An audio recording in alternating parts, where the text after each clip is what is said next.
ঘটনাটি 2010 সালের। তখন আমি কলেজে পড়ি। আমাদের গ্রামের একেবারে শেষ প্রান্তে ছিল একটি বিশাল বটগাছ।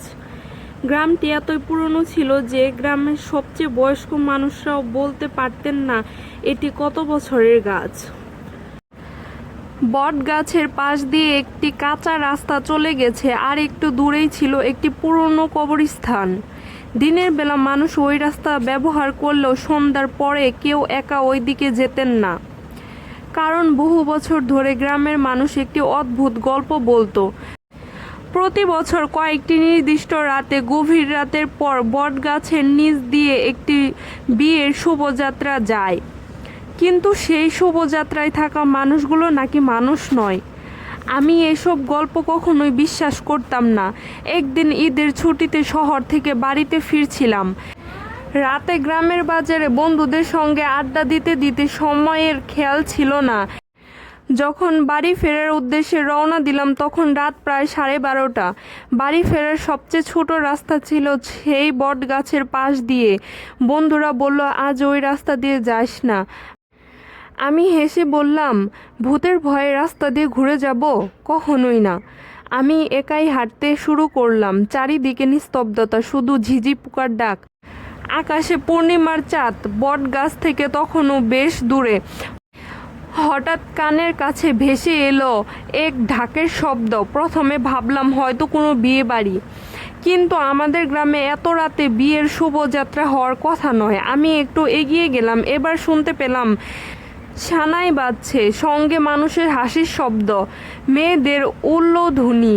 সব মিলিয়ে মনে হচ্ছিল খুব বড় একটি বিয়ের অনুষ্ঠান চলছে। আমি কৌতূহলবশত সেই বটগাছের কাছে গেলাম, আর যা দেখলাম আজও চোখ বন্ধ করলে সেই দৃশ্যই দেখতে পাই। বটগাছের নিচ দিয়ে একটি বিশাল বিয়ের শোভাযাত্রা যাচ্ছে। সামনে কয়েকজন মশাল হাতে, তার পেছনে ঢাকিওয়ালা, তারপর বর সাদা শেরওয়ানি পরেছে, মাথায় পাগড়ি, ঘোড়ার উপর বসে আছে। পেছনে আরও অনেক মানুষ, সবাই উৎসব করছে। কিন্তু কিছু একটা অস্বাভাবিক ছিল। আমি লক্ষ্য করলাম তাদের কারো পায়ের শব্দ নেই। এত মানুষ হাঁটছে অথচ মাটিতে কোনো শব্দ নেই। আর একটু ভালো করে তাকিয়ে দেখি মশাল জ্বলছে, কিন্তু সেই আলো মাটিতে পড়ছে না। আমার বুক ধড়ফড় করতে লাগলো। ঠিক তখন ওই শোভাযাত্রার এক বৃদ্ধ আমার দিকে তাকালেন। তার চোখ দুটো একদমই সাদা, কোনো মনি নেই। সে ধীরে ধীরে হাসলো আর হাত তুলে আমাকে ইশারা করলো, যেন বলছে এসো। আমার পা যেন নিচ থেকে সামনে এগোতে লাগলো। আমি থামতে চেয়েছিলাম, কিন্তু পারছিলাম না। ঠিক তখন ওই পিছন থেকে কেউ আমাকে কাঁধ চেপে ধরলো।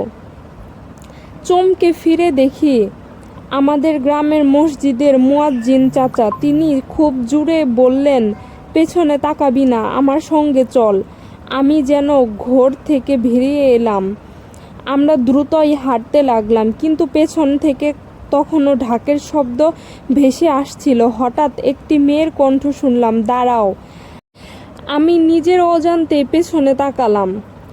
দেখলাম একটি পালকি দাঁড়িয়ে আছে। পালকির পর্দা একটু সরে গেল। ভেতরে বসে আছে এক নববধূ, লাল শাড়ি, সোনার গয়না, মুখে ঘুমটা। সে ধীরে ধীরে ঘুমটা সরালো, আর আমি যা দেখলাম তার মুখের এক পাশ সম্পূর্ণই পুড়ে গেছে, অন্য পাশটা অস্বাভাবিক সুন্দর। সে আমার দিকে তাকিয়ে মুচকি হাসলো, তারপর বলল, বর তো পালিয়ে গেছে, তুমি কি আমার সঙ্গে যাবে? আমার পুরো শরীর অবশ হয়ে গেল। মুয়াজ্জিন চাচা আমার হাত শক্ত করে ধরে কুরআনের তেলাওয়াত পড়তে শুরু করলো। হঠাৎ প্রচণ্ড ঝড় উঠল, চারপাশে ধুলা উঠতে লাগলো। আমি চোখ বন্ধ করে ফেললাম। কয়েক সেকেন্ডের পর সব কিছুই শান্ত। চোখ খুলে দেখি চারপাশে কেউ নেই, না কোনো শোভাযাত্রা, না কোনো পালকি, না কোনো মশাল। শুধু সেই বিশাল শব্দটা, আর তার নিচে শুকনো পাতা। আমরা দ্রুত সেখান থেকে বাড়িতে চলে আসলাম। এরপর দিন সকালে মুয়াজ্জিন চাচার কাছে পুরো ঘটনা জানতে চাইলাম। তিনি দীর্ঘশ্বাস ফেলে বললেন, প্রায় 50 বছর আগে ওই বট গাছের নিচ দিয়ে একটি বিয়ের শোভাযাত্রা যাচ্ছিল। হঠাৎ ঝড়ে গাছের বিশাল ঢাল ভেঙে পড়ছিল। বর কনে আর শোভাযাত্রার অনেক মানুষ সেদিন মারা গিয়েছিল। তারপর থেকে কিছু নির্দিষ্ট পূর্ণিমার রাতে তারা আবার সেই পথ ধরে হাঁটে। কিন্তু কেউ যদি তাদের ডাকে সাড়া দেয়। তিনি কিছুক্ষণ চুপ করে থাকলেন। আমি জিজ্ঞাসা করলাম, তারপর? তিনি বললেন, সে আর আগের মতো মানুষ হয়ে ফিরে আসে না। সেই ঘটনার পর আজ পর্যন্ত আমি নিজেই কোনোদিন গভীর রাতে ওই বটগাছের পাশ দিয়ে যাইনি। তবে গ্রামের অনেকেই এখনও দাবি করে, পূর্ণিমার রাতে যদি বাতাস একদম থেমে থাকে আর দূর থেকে ঢাকের শব্দ ভেসে আসে, তাহলে কখনোই সেই শব্দের দিকে এগিয়ে যাবেন না। কারণ হয়তো সেই রহস্যময় বিয়ের শুভযাত্রা এখনও নতুন একজন বরের অপেক্ষায় আছে। তো এইটাই ছিল আজকের গল্প। গল্পটি কেমন লাগলো আপনারা সবাই কমেন্ট করে জানাবেন। আর গল্পটি ভালো লাগলে আমার চ্যানেলটিকে like, comment, share and subscribe করে দেবেন। তো আজকে এই পর্যন্তই, দেখা হবে নেক্সট কোনো ভিডিওটিতে। ততক্ষণ পর্যন্ত ভালো থাকবেন। আল্লাহ হাফেজ।